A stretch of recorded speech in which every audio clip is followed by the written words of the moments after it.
poor waitress gave her last $10 to a homeless man, unaware he was disguised Mafia boss. The poor waitress finished her shift with only $10 to her name, barely enough for her sick brother's medicine.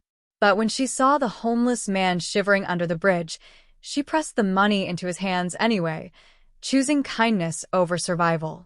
What she didn't know was that the man she'd shown mercy to was the city's most feared Mafia boss, and he'd just decided she belonged to him.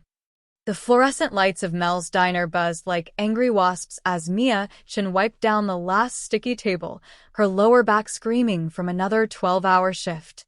The clock on the grease-stained wall read 11:47 p.m., and the autumn rain hammered against the windows like an impatient customer demanding service.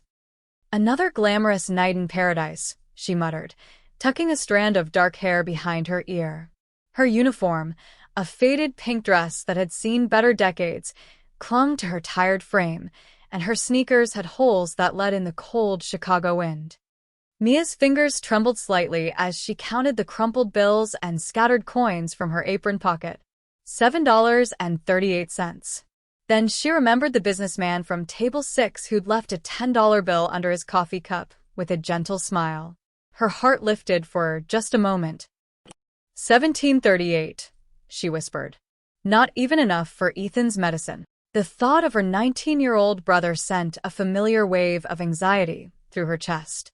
Ethan had been fighting pneumonia for 2 weeks, and without his antibiotics, his cough had gotten so bad that Mrs. Rodriguez from next door had called twice today, worried about the sounds coming through their paper-thin apartment walls.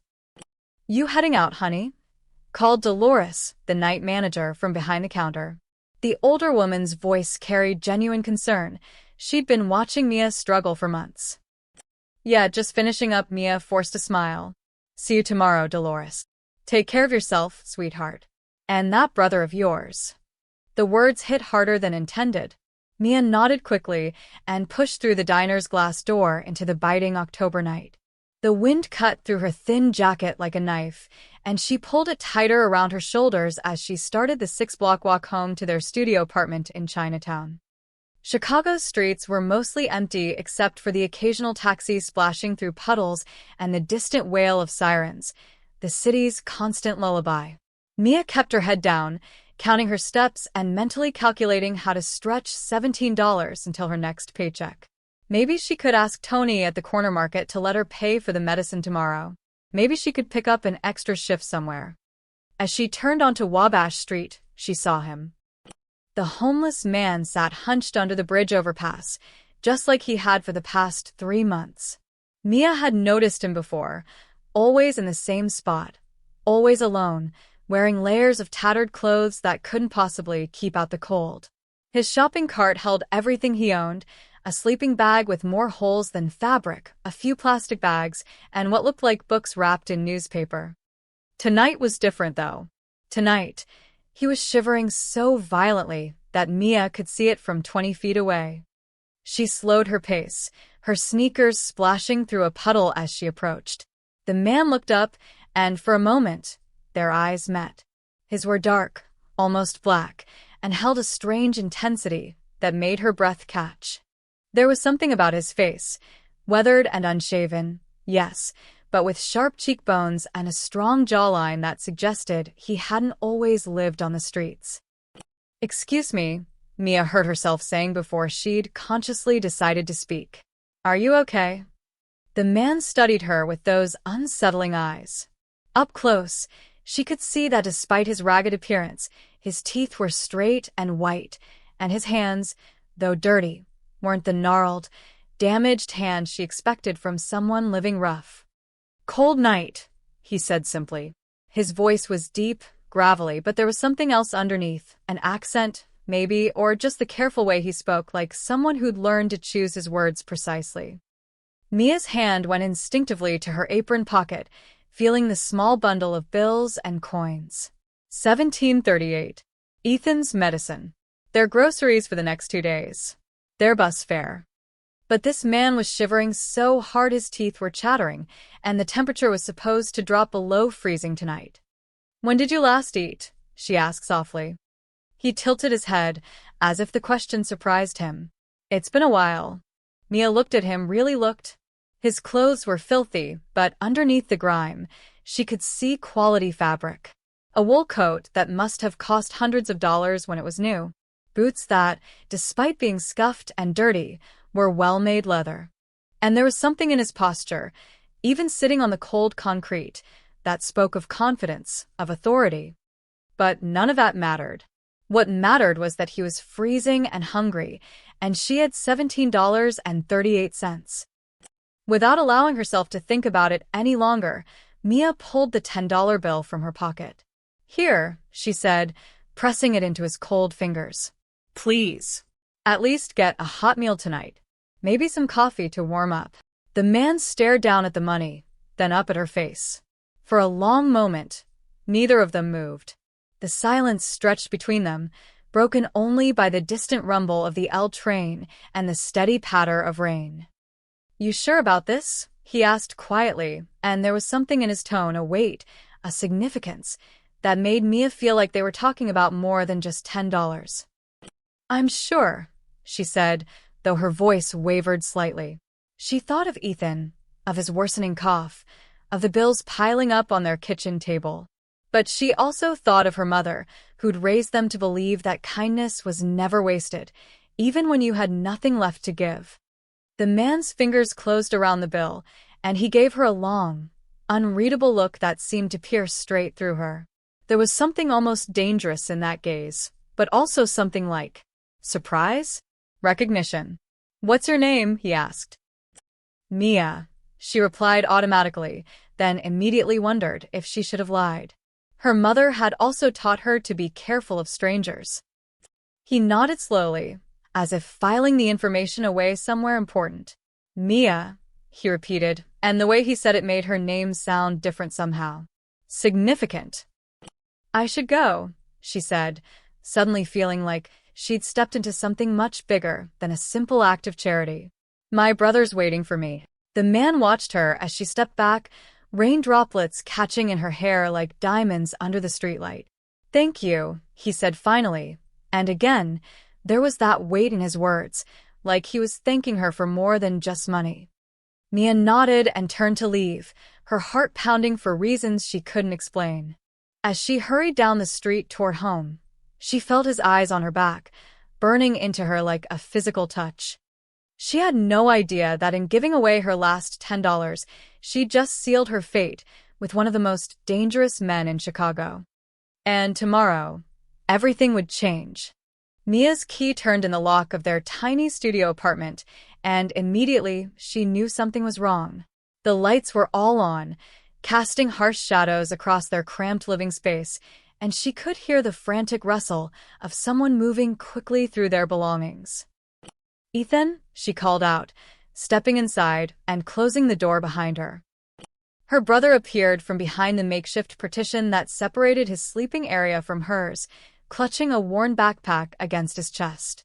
At 19, Ethan was tall and lean like their father had been, but tonight his face was pale with terror, his hands shaking as he stuffed clothes into the bag. "Mia, thank God," he gasped, his voice hoarse from weeks of coughing. "We have to go. Right now." "What are you talking about?" Mia dropped her purse on their second-hand kitchen table, exhaustion making her limbs feel heavy. "Ethan, it's almost midnight. Go where?" "Away from here. Anywhere." Ethan's eyes darted toward the window, then back to her face. "I messed up, Mia. I messed up really bad. And now they're coming." "Who's coming? What did you?" The front door exploded inward with a crash that sent splinters of wood flying across the room. Mia screamed and stumbled backward as two men filled the doorway, both massive, both wearing dark suits that couldn't hide the bulge of weapons beneath their jackets. The first man had a scar running from his left ear to the corner of his mouth, giving him a permanent sneer. The second was bald with arms like tree trunks and cold, gray eyes that swept the apartment like a predator, sizing up prey. Well, the scarred man said, his voice carrying a thick Boston accent. "Look what we got here. The Chin kids, all cozy at home." Ethan pressed himself against the wall, the backpack falling from his trembling fingers. Please, he whispered. I told you I'd get the money. I just need more time. Time? The bald man laughed, a sound like grinding metal. Kid, you've had 3 months. 3 months to pay back what you owe the Vescry family, and what do we get? Excuses. Mia's heart stopped. The Vescry family. Even someone who lived as quietly as she did knew that name. It was whispered in the shadows of Chicago's underworld, spoken with fear and respect. They controlled half the city's illegal gambling, loan sharking, and protection rackets. I don't understand, she said, stepping protectively in front of her brother. Ethan doesn't gamble. He's never. Your baby brother's been playing poker in the back room of Torino's for 6 months, Scarface said, advancing into the room. Started small, worked his way up to the big games. Problem is, he kept losing. That's not true, Mia said, but even as the words left her mouth, she saw the guilt written across Ethan's face. Ethan, tell them it's not true. I was going to win it back, Ethan said miserably. I had a system. I just needed one good hand too. The bald man moved faster than Mia would have thought possible for someone his size. One moment Ethan was standing behind her. The next he was slammed against the wall with a forearm pressed against his throat, his feet dangling 6 inches off the ground. No. Mia lunged forward, grabbing the man's massive arm. Please don't hurt him. Scarface caught her wrist and twisted it just hard enough to make her gasp. Sit down, sweetheart. The adults are talking. How much? Mia demanded, ignoring the pain shooting up her arm. How much does he owe? 50,000, the bald man said casually, as if he were discussing the weather. Plus interest. Plus the VIG for being 3 months late. We're looking at about 75 grand now. The number hit Mia like a physical blow. $75,000. She made maybe $18,000 a year at the diner. Even if she never spent a penny on food, rent, or medicine, it would take her 4 years to earn that much money. We don't have it, she said desperately. But we can work something out. I'll get a second job, a third job. I'll pay you back every cent, I swear. Scarface laughed. Honey, this ain't about money anymore. Your brother cost us a lot more than 75 grand when he opened his mouth to the wrong people. I didn't mean to. Ethan choked out, the bald man's arm still pressed against his windpipe. I was drunk and they were asking questions about the games and I thought. You thought wrong, the bald man snarled. You gave up information about our operations to people who had no business knowing it. That kind of mistake doesn't get fixed with cash. Mia felt the room spinning around her. This was about more than gambling debts. This was about betrayal, about secrets, about the kind of mistakes that got people killed. Please, she begged, dropping to her knees in front of Scarface. He's just a kid. He's all the family I have left. I'll do anything, work for you, whatever you want. Just please don't hurt him. The two men exchanged a look that made Mia's blood run cold. She could see them making calculations, weighing options, deciding her brother's fate with the casual indifference of butchers choosing cuts of meat. That's when a new voice cut through the chaos, calm, commanding, and utterly terrifying in its quiet authority. Enough. All 3 of them froze. The voice had come from the doorway, and when Mia turned to look, her world tilted on its axis. The homeless man from the bridge stood in her apartment, but he was transformed. Gone were the tattered clothes and desperate demeanor. Instead, he wore a perfectly tailored charcoal suit that probably cost more than Mia made in 6 months. His dark hair was slicked back, revealing the sharp, aristocratic features she'd glimpsed beneath the grime. Even his posture was different, straight, confident, radiating the kind of power that made grown men step aside. The 2 enforcers immediately released their holds on Ethan and Mia, stepping back with their heads bowed in deference. Boss, Scarface whispered, and there was genuine fear in his voice. We didn't know you were. Clearly, the man said, stepping into the apartment with the fluid grace of a predator. His dark eyes, the same eyes that had studied Mia so intently an hour ago, swept the room, taking in every detail. Tommy, Sal. Leave us. But boss, the kid. Now. The word was spoken softly, but it carried the weight of absolute authority. The two men exchanged nervous glances before hurrying past their boss and out the door, leaving Mia alone with her brother and the most dangerous man in Chicago. Marco Vescari. The man she'd given her last $10 to was Marco Vescari. And now she was completely at his mercy. The silence in the small apartment was deafening. Mia remained frozen on her knees, staring up at the man who had somehow transformed from a homeless vagrant into what was clearly one of the most powerful figures in Chicago's underworld. Her mind struggled to process the impossible reality standing before her. Marco Vescari moved with deliberate slowness, his expensive leather shoes clicking against the worn linoleum as he approached her. Up close, cleaned up and in his true element, he was devastatingly handsome in a dangerous way, all sharp angles and controlled power, like a perfectly crafted weapon. "You can get up," he said quietly, and though his tone was gentle, it carried an undertone of command that made Mia's legs move before her brain could catch up.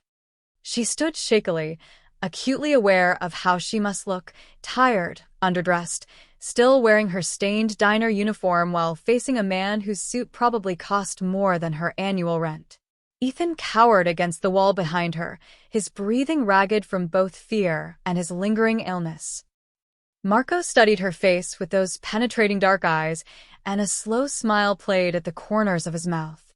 It wasn't entirely pleasant. There was too much predator in it for comfort, but there was also something like genuine amusement.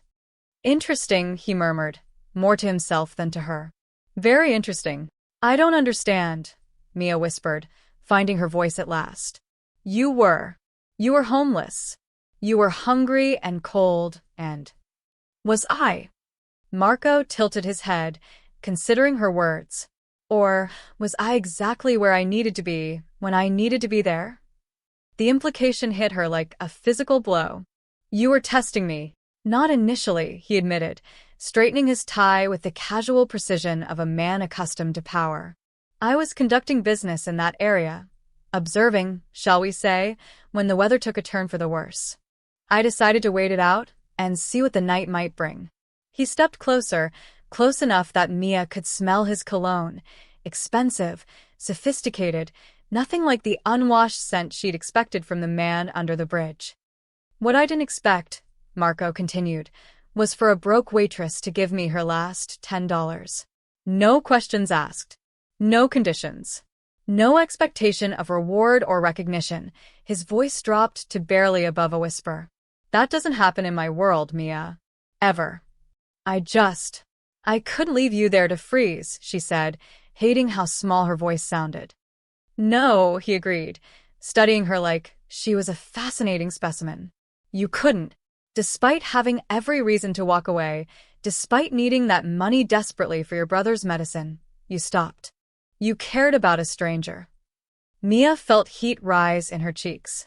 "You knew about the medicine?" "I know a lot of things." Marco glanced toward Ethan, who was still pressed against the wall like he was trying to disappear into it. "I know your brother has been coughing for 2 weeks. I know you work 60-hour weeks at that diner and still can't make ends meet. I know you've been skipping meals so he can eat." "How could you possibly?" "Because I make it my business to know things, especially about people who interest me."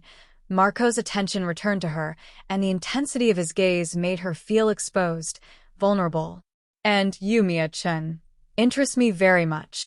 Before she could respond, Marco called out toward the door. "Tommy, Sal, get back in here." The two enforcers appeared instantly, as if they'd been waiting just outside. They looked nervous, uncertain, clearly uncomfortable with the unusual turn of events. "Boss." "Scarface," Tommy ventured carefully. Marco didn't take his eyes off Mia as he spoke. "The kid's debt. It's forgiven." The words hung in the air like a physical presence. Tommy and Sal exchanged shocked glances, their confusion evident. "Sir?" Sal, the bald man, cleared his throat. "Did you say forgiven?" "You heard me correctly." Marco's voice carried quiet authority that brooked no argument. "Ethan Chen no longer owes the Vescari family anything. The debt is settled, effective immediately. But boss, Tommy protested carefully. He talked. He gave information, too. I know what he did. Marco's tone could have frozen blood. And I'm telling you that his debt is paid. Because his sister settled it before she even knew it existed. Mia felt the world spinning around her. I don't understand. How did I? You gave me everything you had, expecting nothing in return, Marco said, finally turning to face her fully. In my world, that kind of loyalty, that kind of selfless generosity, is worth more than money. Your kindness bought your brother's life. The enforcers looked like they wanted to protest further, but one glance at their boss's expression silenced them. They stood rigid, clearly struggling to process this unprecedented show of mercy. But sir, Sal tried again, the others will ask questions. They'll want to know why. Let them ask. Marco's smile was sharp as a blade. Tell them Marco Vescari honors debts of the heart as much as debts of money. Tell them that kindness, real kindness, is the rarest currency in our business. He moved toward the door, then paused, looking back at Mia. Your brother is free to go, free to live his life. The Vescari family will not trouble him again. Relief flooded through Mia so powerfully that her knees nearly buckled. Ethan was safe. Somehow, impossibly, her little brother was going to live. But even as gratitude overwhelmed her, she sensed there was more. The way Marco looked at her, the way he'd spoken about debts and loyalty, suggested this wasn't simply charity. There's a catch, isn't there? She said quietly. Marco's smile widened, and for the first time, it reached his eyes. Very perceptive. Yes, there's a catch. The enforcers shifted uncomfortably, sensing their boss was about to make a decision that would change everything. Your brother's debt is forgiven, Marco said, his voice soft but carrying absolute finality. But yours, Mia, yours is just beginning. The words sent a chill down her spine, even as she felt a strange flutter of something that might have been anticipation. What do you mean? She whispered. Marco straightened his cufflinks with practiced ease, every movement precise and controlled. It means that as of tonight, you belong to me. Not in the way you're thinking, I'm not a monster. But your kindness has created a bond between us, one that can't be easily broken. He stepped closer, close enough that she could feel the heat radiating from his body. I have need of someone I can trust absolutely. Someone whose loyalty isn't bought with money or motivated by fear. Someone who would give their last dollar to a stranger simply because it was the right thing to do. Mia's heart hammered against her ribs. And if I refuse? Then you refuse, Marco said simply. Your brother remains free either way. But I think you're too smart to walk away from this opportunity. What opportunity? The chance to never worry about money again. The chance to protect the people you love with real power instead of just good intentions. The chance to see what happens when kindness meets strength. He moved toward the door, his men falling into step behind him. I'll give you 24 hours to decide, Marco said without looking back. After that, I'll assume you've chosen to remain a waitress struggling to survive. And I'll respect that choice. The apartment fell silent again as they left, but the air still hummed with the energy Marco Vescari brought with him everywhere he went. Mia sank into their one kitchen chair, her mind reeling. In the span of 2 hours, she'd gone from giving away her last $10 to being claimed by Chicago's most dangerous man. And the terrifying part was that some small, hidden part of her was intrigued by what he'd offered. Mia stared at the closed door for a full minute after Marco and his men left, her mind struggling to process what had just happened. Ethan slumped against the wall, sliding down until he was sitting on the floor, his face buried in his hands. Mia, he whispered, his voice muffled and thick with shame. I'm so sorry. I never meant for this to happen. I thought I could win the money back, I thought. Not now, Ethan. Mia's voice was sharper than she intended, but she couldn't handle his guilt on top of everything else swirling in her head. Just, not now.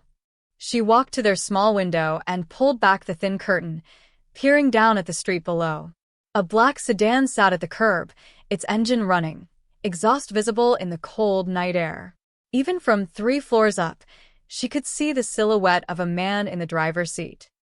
They were being watched. A soft knock at the door made both siblings freeze. It was different from the aggressive pounding that had announced the enforcers. This was almost polite, controlled. "Mia," Marco's voice carried through the thin wood. "I'd like a word." "Alone." Ethan started to protest, but Mia held up her hand to silence him. There was no point in refusing. Marco Vescari wasn't the kind of man who took no for an answer, and they both knew it. She opened the door to find him standing in the hallway, somehow looking even more imposing in the narrow, dimly lit space. His men were nowhere to be seen. "Where are they?" she asked. "Waiting in the car. This conversation is between us." He glanced past her to where Ethan sat hunched on the floor. "Send your brother out for a walk.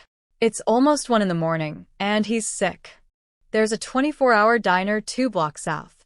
He can get coffee and stay warm." Marco reached into his jacket and pulled out a money clip thick with bills. He peeled off several 20s and held them out to her. "My treat." Mia stared at the money, more cash than she'd seen in months, but didn't take it. "Why?" "Because what I have to say to you isn't for his ears." Marco's dark eyes studied her face.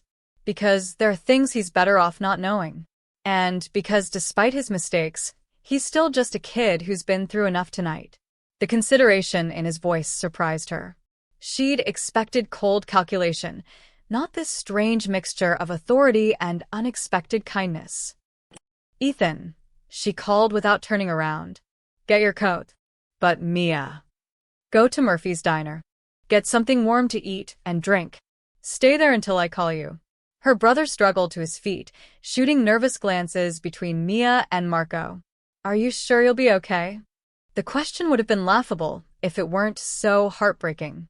What could a 19-year-old college dropout do to protect her from Marco Vescari? But the fact that he wanted to try made her chest tighten with affection.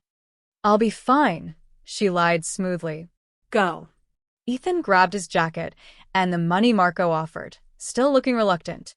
As he passed the older man in the doorway, Marco spoke quietly. "Kid," Ethan stopped, his shoulders tense. "You get a second chance because of her. Don't waste it."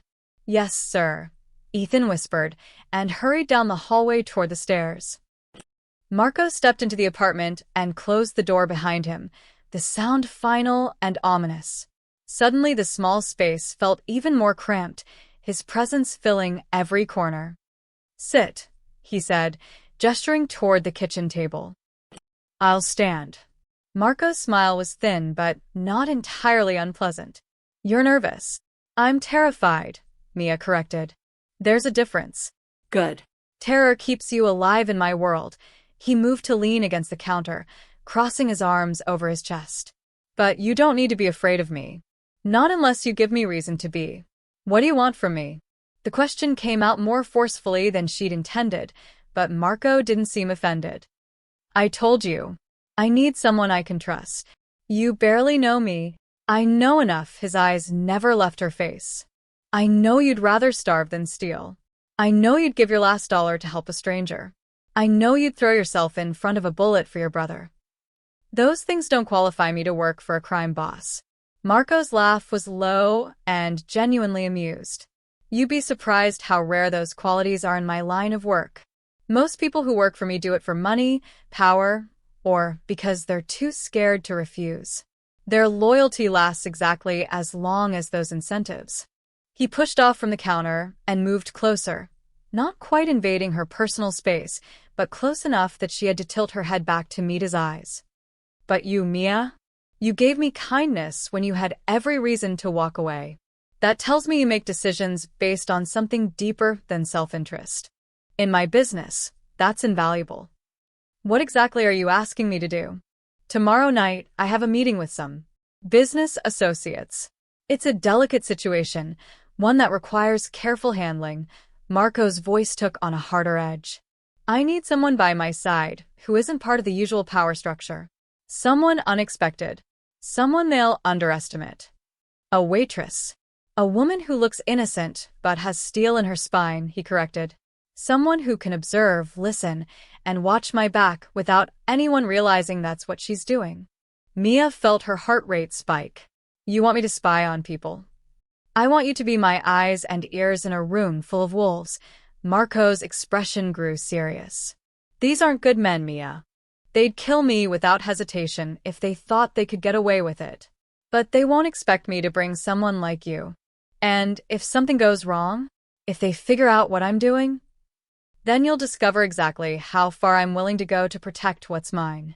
The possessive undertone in his words sent a shiver down her spine that wasn't entirely unpleasant, and that fact terrified her more than anything else that had happened tonight.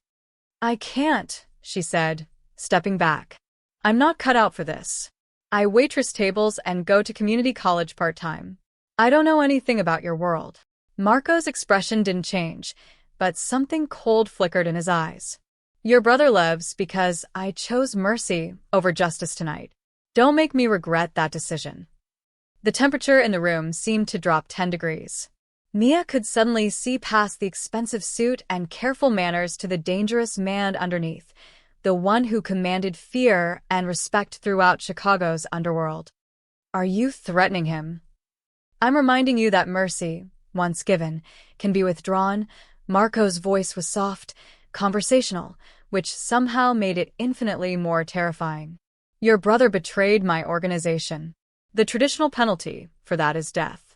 I spared him because of your kindness, but that protection is contingent on your cooperation.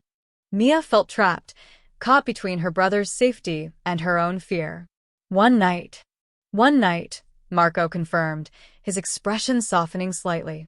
Stand by my side tomorrow evening, help me navigate this meeting, and afterward we'll discuss more permanent arrangements. And if I refuse, then you refuse, and you'll never see me again. But neither will your brother see another sunrise. The words hung in the air between them like a death sentence. Mia closed her eyes, thinking of Ethan's grateful smile when she'd brought him soup earlier, of the way he'd tried to protect her despite being terrified himself. One night, she whispered.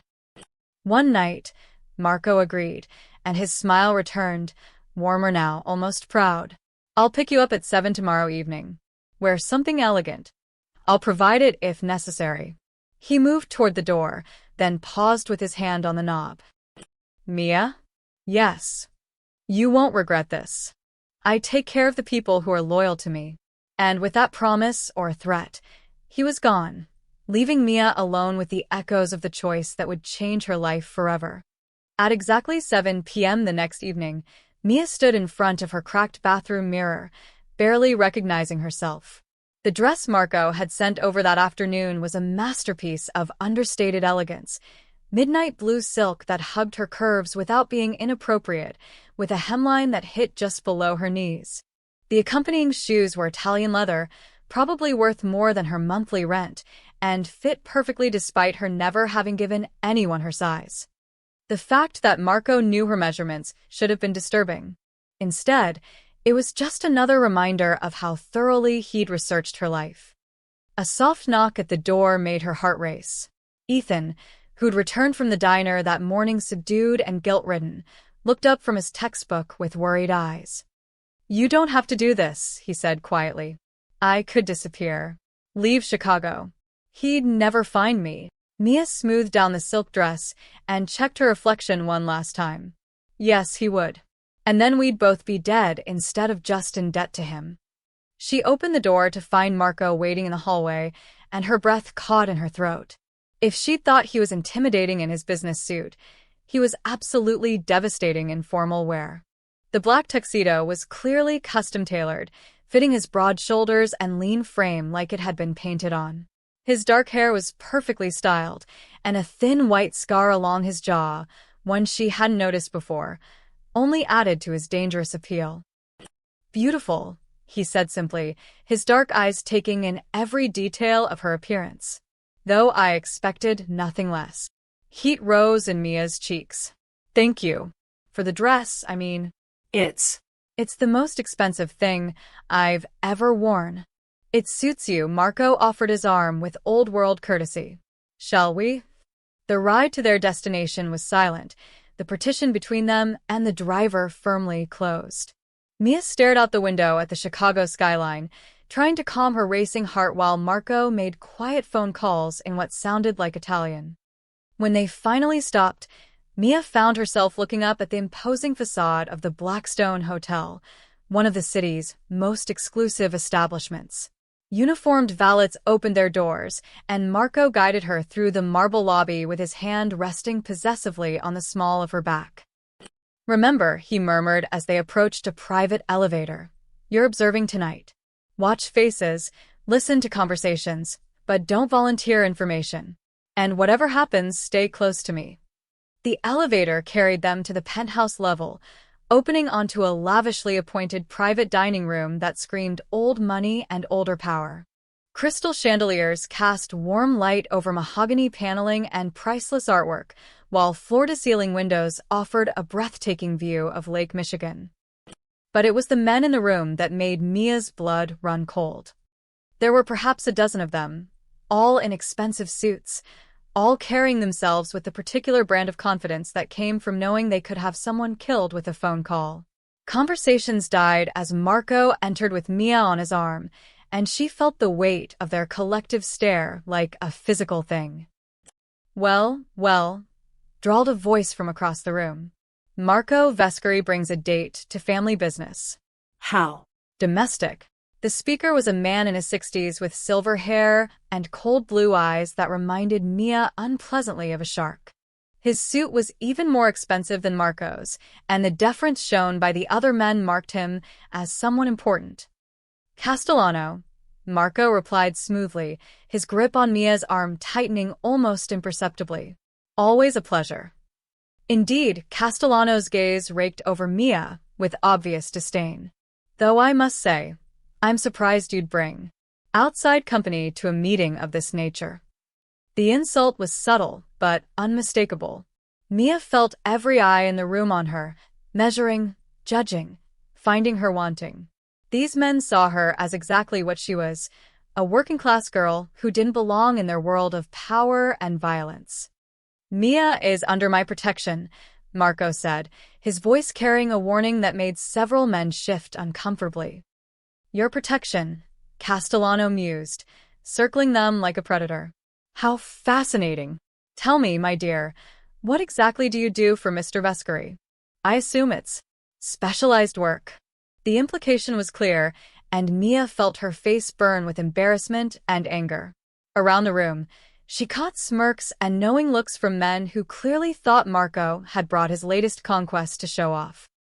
"I'm a waitress," Mia said clearly, her voice steady despite her racing heart. "I serve coffee and take orders from people who think they're more important than they actually are." The room went dead silent. Castellano's eyebrows shot up, and she could feel Marco's surprise in the sudden stillness of his body beside her. "Excuse me?" Castellano's voice was dangerously quiet.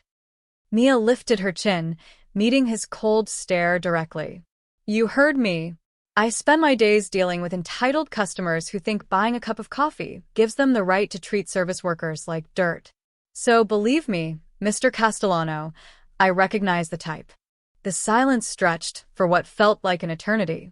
Then someone, she couldn't see who, let out a low whistle of appreciation. Castellano's face had gone an interesting shade of purple, and his hand twitched toward what was undoubtedly a concealed weapon. "You little piece of trash," he snarled, taking a step toward her. "Do you have any idea who you're talking to?" "Someone who's used to people being afraid of him," Mia replied coolly, though her heart was hammering so hard she was sure everyone could hear it. "Someone who mistakes fear for respect and thinks money makes him untouchable. In other words, exactly like the worst customers at my diner, just with better suits." The room erupted in murmurs, some shocked, some appreciative, some clearly anticipating violence. But Marco's reaction was what surprised Mia most. She felt rather than saw his smile, a slow, dangerous curve of his lips that somehow made him look even more lethal. His arms snaked around her waist, pulling her closer to his side in a gesture that was both protective and possessive. "Gentlemen," Marco said, his voice cutting through the noise like a blade, "I'd like you to meet Mia Chen. As you can see, she doesn't intimidate easily." He leaned down, his lips brushing her ear as he whispered, "You're full of surprises." The warmth in his voice, The approval she heard there sent an unexpected thrill through her. For the first time since entering this dangerous world, Mia felt like she might actually survive it. Castellano was still glaring at her with murderous intent, but Marco's claim on her was unmistakable. To attack her now would be to attack him directly, and even Castellano wasn't quite ready for that level of war. "Shall we eat?" Marco suggested pleasantly, as if nothing had happened. "I'm sure you're all eager to discuss business." As he guided her toward the dining table, his hand warm and steady on her back, Mia realized she'd just passed some kind of test. The dangerous thing was, she wasn't entirely sure she minded. The business dinner had stretched past midnight, filled with tense negotiations and barely concealed threats disguised as polite conversation. Mia had watched it all with growing fascination and horror, beginning to understand the intricate web of power, loyalty, and violence that Marco navigated daily. Castellano had continued to shoot her venomous looks throughout the evening, but the other men had gradually warmed to her presence, or at least learned to respect Marco's obvious protection of her. She'd even caught a few of them smiling when she'd made quietly cutting remarks about the pretentious service and overpriced wine. Now, as they prepared to leave, Marco helped her into her coat with the same careful attention he'd shown all evening. His hand lingered on her shoulder, and she could feel the tension radiating from his body. "Something's wrong," she murmured as they waited for the elevator. Marco's dark eyes swept the hallway, noting every detail. "You're learning to read the signs. That's good. It might keep you alive." The elevator ride down was silent, but Mia could see Marco's reflection in the polished steel doors. His expression had changed completely from the smooth, controlled mask he'd worn upstairs. Now he looked like exactly what he was, a predator preparing for a fight. "Sir?" The driver, a thick-set man named Vincent, turned as they approached the car. "We've got movement in the parking garage. At least 6 vehicles that weren't there when we arrived." Marco's jaw tightened. How many men? Hard to say. But they're not trying very hard to stay hidden. "Castellano," Marco said quietly, more to himself than to them. The arrogant bastard couldn't wait. Mia felt ice form in her stomach. "What's happening?"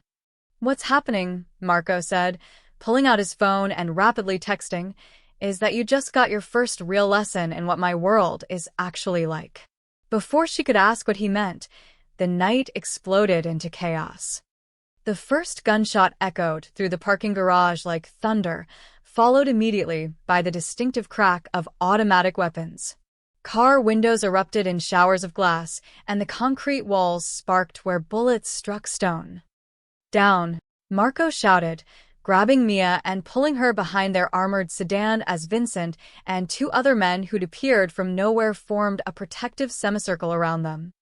More shots rang out, closer now, and Mia could hear men shouting orders in the darkness. The smell of gunpowder and gasoline filled the air, and she pressed herself against the cold metal of the car, her heart hammering so hard she thought it might burst. "How many?" Marco called to Vincent, his voice calm despite the bullets flying overhead. "At least 15, maybe 20. They've got us pinned from 3 sides." Marco cursed in Italian, his hand never leaving Mia's shoulder. She looked up at him and was struck by the complete transformation she saw. Gone was any pretense of civility or restraint. This was Marco Vescari at his most elemental, a apex predator backed into a corner. "Vincent, take Rodriguez and circle left. Tommy should be coming up from the street level with reinforcements." Marco's orders were crisp, decisive. "I want Castellano alive if possible, but don't take unnecessary risks." Another volley of gunfire erupted, and one of their attackers got close enough that Mia could see his face in the muzzle flash, young, desperate, and terrified. Vincent dropped him with a single, precise shot. "Stay behind me," Marco said, his lips close to her ear. His voice was different now, harder, carrying an edge that made her shiver. "No matter what happens, you stay behind me. I'll get you out alive, even if it kills me." The promise hit her with unexpected force. He meant it. She could hear the absolute certainty in his voice. This man, This dangerous, powerful man was willing to die to protect her. Marco. No arguments. He checked his weapon, a sleek black pistol that had appeared in his hand as if by magic. In about 30 seconds, I'm going to move. When I do, you follow exactly in my footsteps. Understand? Before she could answer, the sound of screeching tires announced the arrival of Marco's reinforcements. The garage erupted into a full-scale war zone as his men poured in from 2 entrances, trapping their attackers in a deadly crossfire. What happened next burned itself into Mia's memory with crystal clarity. Marco moved like liquid death, flowing from cover to cover with the fluid precision of someone who'd been fighting for his life since he was old enough to hold a gun. Every shot he fired found its target. Every decision was instant and lethal. She watched him kill 3 men in as many seconds, his face a mask of cold concentration. This wasn't the charming, controlled man who'd bought her dinner. This was the reason grown men whispered his name in fear, a killer so skilled, so ruthlessly efficient, that even hardened criminals crossed themselves when they spoke of him. The battle was over in less than 5 minutes. When the gunfire finally stopped, the parking garage looked like a war zone. Bodies lay scattered across the concrete, pools of blood reflecting the harsh fluorescent lights. The smell of cordite and death hung heavy in the air. Marco stood in the center of it all, his tuxedo torn and blood-stained, but his stance perfectly steady. In his hand, Castellano knelt with a gun pressed to his temple, his expensive suit ruined, and his face a mask of terror and rage. "You made a mistake tonight, old man," Marco said conversationally, as if they were discussing the weather instead of standing in a field of corpses. "You brought a war to my doorstep and put someone under my protection in danger." "Marco, please," Castellano gasped, his earlier arrogance completely gone. "It was business, nothing personal." "It became personal the moment you threatened what's mine." The gunshot was sudden and final. Castellano crumpled to the ground, and Marco calmly holstered his weapon. When he turned back to Mia, she saw something in his eyes she'd never seen before, a question, almost vulnerable. He was waiting to see if she would look at him with horror, with disgust, with a fear that most people couldn't hide after seeing what he was truly capable of. Instead, Mia stepped forward and took his blood-stained hand in hers. "Are you hurt?" she asked softly. Marco's smile was slow and genuinely surprised. "No." "Are you?" "I'm fine," and surprisingly she was. Shaken, certainly, but not broken. "Is it over?" "For tonight," Marco squeezed her hand, his thumb brushing across her knuckles. "But now you understand what you've gotten yourself into. What I am." Mia looked around at the carnage, then back at his face. "I understand that you kept your promise. You protected me. Even though I'm a killer?" "Even though you're dangerous," she corrected. "There's a difference." Marco stared at her for a long moment, something shifting in his expression. Then he lifted their joined hands and pressed a soft kiss to her knuckles. "Let's go home," he said quietly. And as they walked through the wreckage of his enemies, Mia realized that somewhere between the gunfire and the blood, home had stopped meaning her tiny apartment. Now it meant wherever Marco Vescari was. The ride back to Mia's apartment was quiet, the weight of what had happened settling over them like a heavy blanket. Marco sat beside her in the back of the bulletproof sedan, his damaged tuxedo jacket draped over her shoulders against the late-night chill. His men had already begun cleaning up the garage, making the bodies and evidence disappear with the efficient precision of long practice. Mia stared out the window at the passing streetlights, trying to process everything she'd witnessed. The violence had been shocking, yes, but what disturbed her more was how quickly she'd adapted to it. When Marco had asked if she was afraid of what he was, she'd told the truth she wasn't. And that realization was perhaps more frightening than anything else. "There's something you need to know," Marco said quietly, breaking the silence. His voice carried a weight that made her stomach clench with dread. "What?" Instead of answering, Marco leaned forward and spoke to Vincent. "Stop at the warehouse on Pier 19 before we go home." 20 minutes later, They pulled up to a nondescript building near the lake. Marco helped her out of the car, his hand steady and warm on her arm as he guided her through a side entrance into what looked like an abandoned office space. But it wasn't abandoned.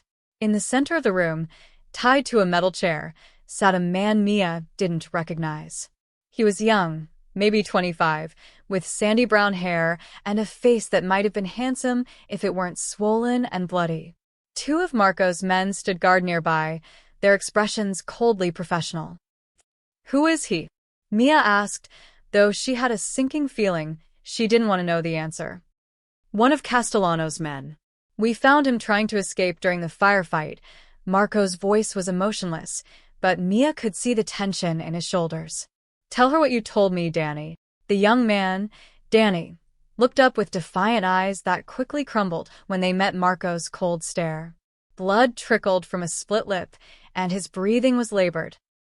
"I don't know what you're talking about," he mumbled. Marco nodded to one of his men, who stepped forward and backhanded Danny across the face with casual brutality. The sound echoed through the empty space like a gunshot. "Try again," Marco said pleasantly. Danny spat blood and glared at Mia. "Your precious little brother," he sneered. "The one you're so worried about protecting. He's the reason we knew where to find you tonight." Mia felt the world tilt on its axis. "What?" "3 weeks ago, the kid came crawling to us, begging for help. Said he owed Vescary money and was desperate to get out from under it." Danny's laugh was bitter and ugly. "We told him we might be able to help if he could give us information about Marco's operations." "No," Mia whispered, shaking her head. "Ethan wouldn't." "Wouldn't what?" "Betray his sister's new boyfriend to save his own skin." Danny's eyes were cruel as they fixed on her face. "He told us about the meeting tonight. The location, the time, who would be there. He even mentioned that Marco would be bringing you along." The room spun around Mia as the implications hit her. Ethan had set them up. Her little brother, the one she'd sacrificed everything to protect, had sold information to Marco's enemies. He'd known she would be there when they attacked. "He didn't know they were planning to kill you," Danny continued, seemingly enjoying her devastation. "Kid thought they just wanted to rough Marco up, maybe steal some money.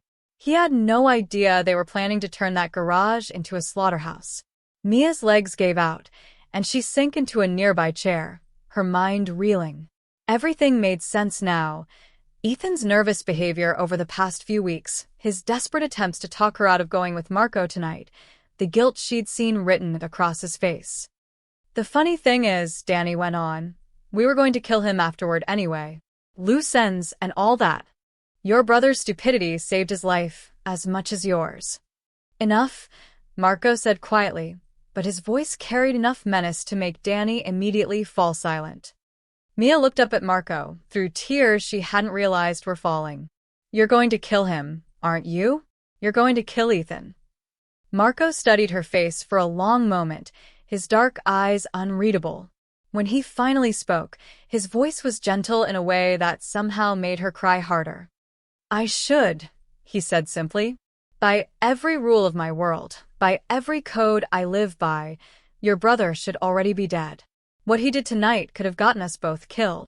But..." Marco moved closer, crouching down so they were at eye level. With surprising tenderness, he reached out and brushed a tear from her cheek. "But he's your brother," Marco said softly. "And I've seen what you'll sacrifice for the people you love. That loyalty, that fierce protection, it's one of the things that drew me to you." Mia stared at him, hardly daring to hope. "What are you saying?" "I'm saying that Ethan gets one chance. One opportunity to prove he's worthy of the protection you've given him." Marco's expression hardened slightly. "But if he ever, and I mean ever, puts you in danger again, I'll end him myself. Sister or no sister." The relief that flooded through Mia was so intense it left her dizzy. "Thank you," she whispered. "Marco, thank you." "Don't thank me yet," he said, standing and straightening his blood-stained shirt. "Because now your brother owes me more than money. He owes me a life debt, yours. And I intend to collect on that in ways he won't enjoy." Marco turned to his men. "Take Danny to the pier." Make sure he understands that if word of tonight's conversation reaches anyone, his family will pay the price. As his men dragged the captive away, Marco offered Mia his hand. Come. It's time to go home and have a conversation with your brother. Mia took his hand and let him pull her to her feet, her mind still reeling from everything she'd learned. In the span of one night, she discovered that the man she'd shown kindness to was a mafia boss, that he was willing to kill for her, and that her own brother had betrayed them both. But perhaps most shocking of all was the realization that Marco Vescari, killer, criminal, one of the most feared men in Chicago, had chosen mercy over vengeance because he understood what family meant to her. As they walked back to the car, Mia found herself wondering who the real monster was, the man who'd ordered executions to protect her, or the brother who'd been willing to let her die to save himself. The answer scared her more than she wanted to admit. The apartment looked smaller somehow when they returned, as if the events of the night had changed not just Mia, but the very space around her. Ethan sat hunched at their small kitchen table, his textbooks spread before him in a pretense of studying, but his eyes were red-rimmed and sleepless. He looked up when they entered, and Mia saw the exact moment he registered the blood on Marco's shirt, the torn fabric of his expensive tuxedo. Mia. Ethan started to rise, relief flooding his features. Thank God you're. Sit down. Marco's voice cut through the air like a blade, all warmth gone. We need to talk. Ethan's face went white as he sank back into his chair. His eyes darted between his sister and the man who controlled his fate, and Mia could see him trying to calculate what Marco knew, what he could deny, what lies might still save him. I know what you did, Marco said simply, removing his ruined jacket and rolling up his sleeves with deliberate precision. 3 weeks ago, you made contact with the Castellano family. You gave them information about my business operations in exchange for a promise they'd clear your gambling debt. I didn't, Ethan began, but Marco's raised hand silenced him. Don't. The single word carried enough menace to make Ethan physically recoil. Don't insult my intelligence, and don't dishonor your sister by lying in front of her. She's sacrificed enough for you already. Mia watched her brother's face crumble as the weight of his betrayal settled over the room. She felt a strange detachment, as if she were observing the scene from outside her own body. This boy, because that's all he was really, just a frightened boy, had been willing to let her walk into an ambush to save himself. I thought they just wanted to rough you up, Ethan whispered, tears streaming down his face. I swear, Mia, I never thought they'd actually try to kill you. They said it was just business, that they wanted to send a message. And you believed them? Marco's voice held genuine curiosity, as if he were studying a particularly interesting specimen. You thought men like Castellano would stop at sending a message? Ethan's shoulders shook with silent sobs. I was scared. The debt kept growing, and they said they'd hurt you, Mia. They said they'd make you pay for what I owed. So, instead, you decided to let them kill me. Mia's voice was steady, almost clinical. You chose your fear over my life. No. It wasn't supposed to happen like that. Marco moved with fluid grace to stand behind Ethan's chair, his hands resting lightly on the young man's shoulders. It looked almost paternal, if you ignored the very real threat in the gesture. Here's what's going to happen, Marco said conversationally. Your gambling debt is officially forgiven. You'll never see another card table, another dice game, another sports book for the rest of your life. If you so much as buy a lottery ticket, I'll know about it. Ethan nodded frantically, hope flickering in his eyes. But your real debt, the one you owe for putting your sister in danger, that can never be forgiven. Only earned back. Marco's grip tightened slightly on Ethan's shoulders. You'll finish school. You'll get a legitimate job. You'll become the man your sister believes you can be. And every day for the rest of your life, you'll remember that you're alive because she loved you more than you deserved. I will, Ethan choked out. I swear I will. Marco stepped back, dismissing Ethan with the casual indifference reserved for forgiven but not forgotten enemies. Go to your room. Your sister and I need to talk.